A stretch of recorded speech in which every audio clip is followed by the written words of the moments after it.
अगर आप कम गहरी जुताई करते हैं तो जो बीज आपकी भूमि में ऊपर की तरफ है, अगर वो जर्मिनेट भी हो रहा है तो उसके बाद आप उसको निराई गुड़ाई के द्वारा या जुताई के द्वारा आप उसको नष्ट कर सकते हैं।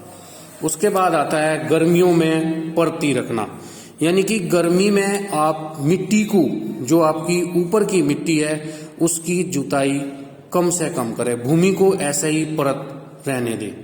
भूमि को ऐसा परत रहने से क्या होगा, क्योंकि जो आपकी परती भूमि होगी उस पर खरपतवार कम जमेगा।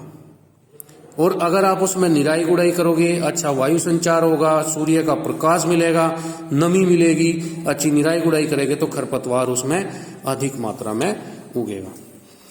उसके बाद आता है कि मिट्टियों में जो आपकी भूमि है उसमें आप फसल के अवशेष को फैला सकते हैं ऊपरी सतह पे।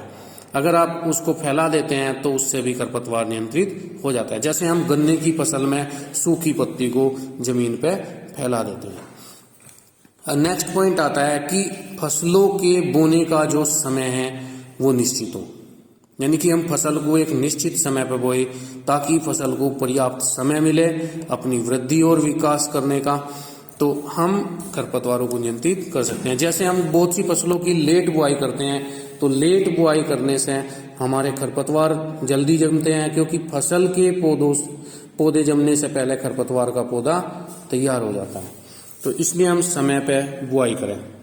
उसके बाद आता है बीज दर, यानी कि बीज दर होता है कि किसी एकांक क्षेत्रफल में आपको फसल का कितने बीज डालना है, तो निश्चित बीज दर रखें। और पौधों के बीच की जो पारस्परिक दूरी है, पौधे से पौधे की जो दूरी है वो एक निश्चित हो। ज्यादा दूरी पे अगर पौधा होगा, स्पेस ज्यादा मिलेगा तो खरपतवार ज्यादा जमेगा, तो इसलिए हमें पौधों की पारस्परिक दूरी भी समान रखनी चाहिए। बोने की विधि का भी विशेष ध्यान रखना चाहिए ताकि खरपतवारों को हम नियंत्रित कर सकें। जैसे हम छिटकवा विधि से बोते हैं, छिटकवा विधि से बोने में हमें निराई गुड़ाई करने में दिक्कत आती है। अगर आप छिटकवा विधि से बो रहे हो तो फिर ऐसी फसल बोएं छिटकवा विधि से कि उसमें हमारी फसल और हम कम कृषि क्रियाओं के द्वारा खरपतवारों पर नियंत्रण कर सकें।